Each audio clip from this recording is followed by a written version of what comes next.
Losing weight too quickly is unhealthy according to science. Even though the sub is wonderful, it's helpful to know what is going on in the diet industry, as there is a worrying number of people losing too much weight too quickly without breaks. Thankfully, there have been several viral social media posts telling people that 1,200 calories is not enough for most people, and that weight loss greater than 2 pounds per week is not very much ideal. But in this video, we are going to try to understand the science behind it.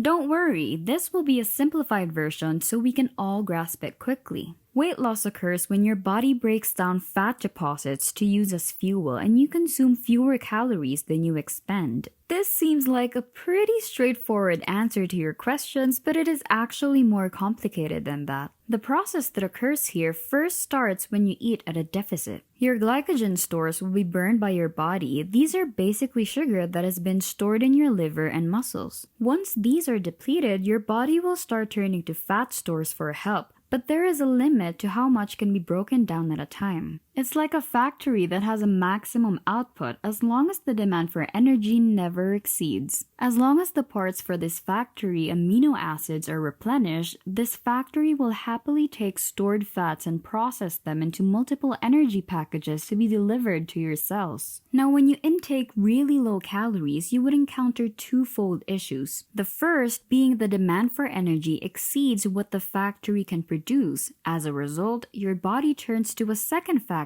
which breaks down protein stores for energy instead of fat. Secondly, amino acids are required to convert nutrients into energy, whether from your food or from the breakdown of fats and muscles. If you do not intake enough of these amino acids, your body will break down your muscles to get nutrients, and your body is indiscriminate about which tissues to get broken down. Any muscle is on the menu, including your heart, if you are eating so few calories and neither factory can keep up with the demand. If this happens, you can experience starvation.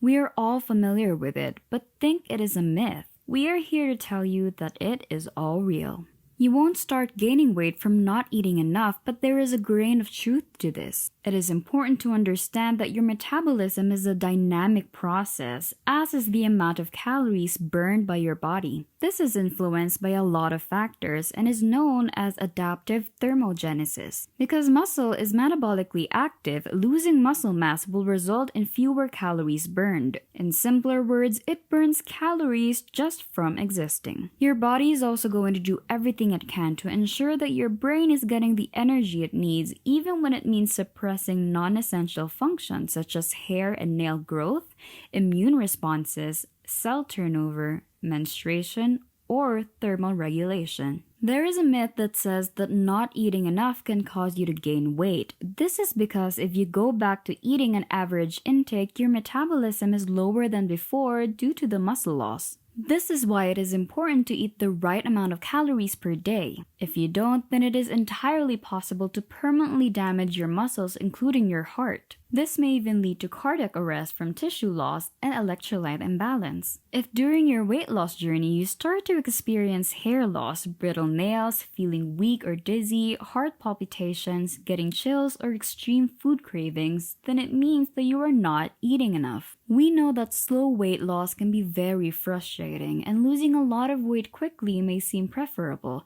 but it is still very important to take care of your body so anything you do will not harm you significantly. Your long-term health and well-being is more important than getting your weight goal at an earlier date. If you're a teenager, under no circumstance should you be eating anything under 1,200 calories, and this is because your body is still growing, including your brain. Organs that do not get enough calories will lead to permanent issues in your development. Imagine going days without your favorite soda, or maybe just one day. If you manage, then you could already market the first phase of your diet plan. Decide to go a full 24 hours without any of your regular sugar drinks. In all honesty, you wouldn't notice that much of a change immediately, but start noticing all the small details like being able to sleep better or getting enough strength, and you'll be able to see what we mean. You'll be feeling more refreshed in no time. Another difference that you would be able to see is change in urine color.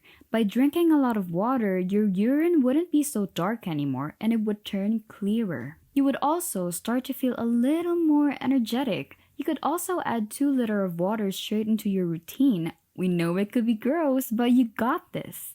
The next phase of your diet should include logging everything you eat so you keep track of whether or not you get the right amount of calories you need in a day. It could then be very easy to push ahead for all the healthy foods, so you can start researching recipes and giving nutritious foods a try and see if you like them. You can expect that if you start eating the right foods, you would weigh down a lot quicker. Not only that, your body mass index or BMI would also get in the right range. Once you've gotten the BMI that you need, try maintaining it the best way you can so you can also be the best version of yourself. Getting healthy in the midst of a pandemic could be very challenging, and that is why we appreciate you clicking on this video. Take advantage of lockdown restrictions to choose healthy habits and stick with them even when the pandemic is over.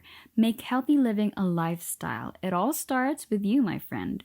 Well, some of the things that may help you would be: first is to find an incredibly supportive person who will be willing to ride with you on your weight loss journey. If you don't have a significant other, find a friend or a close family member or the subreddit to motivate and support you. Remember that changing your lifestyle is not easy and it is very hard to do it alone. If, on the other hand, you worry about eating too much calories, some of the foods you can snack on would include the all-time favorite, Air Pop popcorn.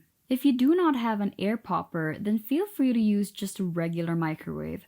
Cover a glass bowl with a plate for about 4 minutes and you'll have a nice air pop popcorn. We know it isn't the most nutritious thing in the world, but it would allow you to have handfuls of foods to snack on for only 110 calories. Isn't that amazing? In addition, exercising 5 days a week and slowly making those workouts longer and more intense could help too. Maybe start with having just 2-mile walks and see where you get from there. You can cut down portion sizes during meals and hit between 1,500 to 2,200 calories a day depending on your cal requirement. Remember that there is, however, no magic bullet. You have to do what works for you whether you're following a specific diet or want to do your own. Measuring all your food is a must. Keep in mind your goal and remember that it may take years to fulfill, but it will all be worth it. Imagine you fitting in all those clothes you thought you could never again wear. That will be who you will be once you start changing your habits and your lifestyle. You may still have a long way to go, but the important thing is to keep super motivated by the progress that others have made and what you have witnessed.